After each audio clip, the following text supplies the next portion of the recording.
प्रिय व्यूअर नमस्कार। आज हम लोग इस वीडियो के माध्यम से यह जानेंगे कि जमाबंदी संबंधित त्रुटियों को कैसे शुद्ध कराया जाए और साथ ही हम ये भी जानेंगे कि आपके द्वारा जमाबंदी को शुद्ध कराने के लिए जो पहले से आवेदन प्रस्तुत किया गया था वह आवेदन पूर्णतः शुद्ध था और आपके द्वारा जो आवेदन प्रस्तुत किया गया है संबंधित साक्ष्य को लगाया गया भी है, परंतु अंचल कार्यालय के द्वारा इसे शुद्ध अभी तक नहीं किया गया है।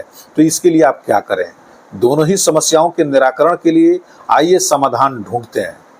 दोस्तों, जैसा कि आप जानते हैं कि जमाबंदी रैयतों के लिए सबसे महत्वपूर्ण कागजातों में से एक है, जो यह निर्धारित करता है कि राजस्व विभाग के पास आपकी भूमि कितनी है।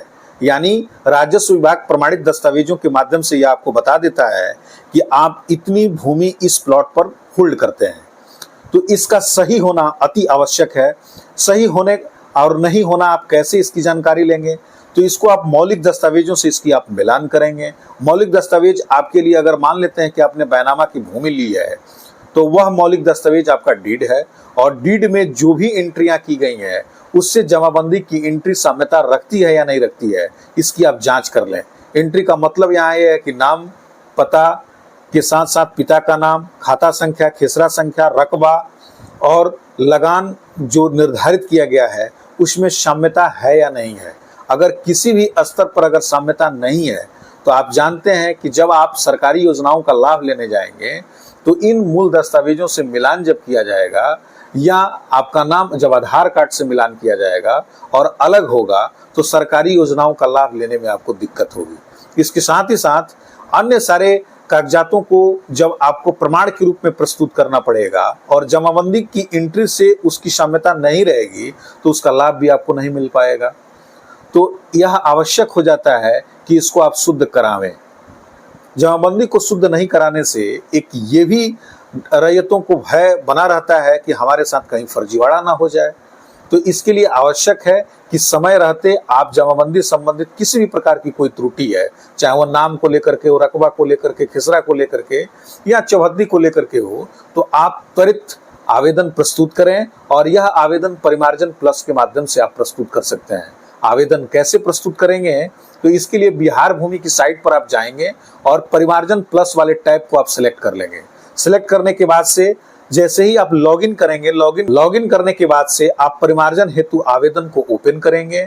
ओपन करने के बाद से जितनी भी एंट्रियां जिस जमाबंदी के अगेंस्ट आप चाहते हैं कि सुधार हो, वो जो एंट्रियां पूर्व में थी उसके आगे एक आपको एडिट टैब खुल जाएगा। वहां पर आसानी से आप फिल कर पाएंगे। फिल करने के बाद से संबंधित साक्ष्य स्वरूप डॉक्यूमेंट को आप लगा दें। लगाने के बाद इसे अपलोड कर दें। अपलोड करने के बाद से आप इसे सबमिट करेंगे तो एक आपको वाद संख्या मिल जाएगा।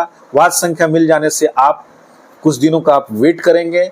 अगर किसी तरह की कोई गलती अगर आपके द्वारा उसमें हुई होगी या साक्ष्य से वह साम्यता नहीं रखता होगा, अंचल कार्यालय से एक रिपोर्ट लग करके आपके पुनः लॉगिन आईडी पर आ जाएगी, जिसे आप देख पाएंगे और पुनः उसको शुद्ध करके पुनः सबमिट कर देना है। या अगर आपकी सारी एंट्री सही होगी, उनके दस्तावेजों से आपका मिलान हो पाएगा तो आसानी से उसको वो शुद्ध कर देंगे। अगर इन किन्हीं कारणों से अगर आप सही हैं और आपके द्वारा आवेदन सही प्रस्तुत किया जाता है फिर भी अंचल कार्यालय के द्वारा इसे शुद्ध नहीं किया जाता है तो ऐसी परिस्थिति में आप बिल्कुल ही नहीं रुकें। आप तुरंत जन शिकायत पोर्टल पर इसकी शिकायत करें और वहां पूरी तरीके से आप मेंशन करें कि दिनांक इतना को वाद संख्या इतना के तहत मैंने परिमार्जन प्लस पर आवेदन जमाबंदी सुधार हेतु प्रस्तुत किया गया था, लेकिन किसी भी तरह की कोई गलती नहीं होने के कारण भी अकारण ही हमारे आवेदन को निरस्त कर दिया गया।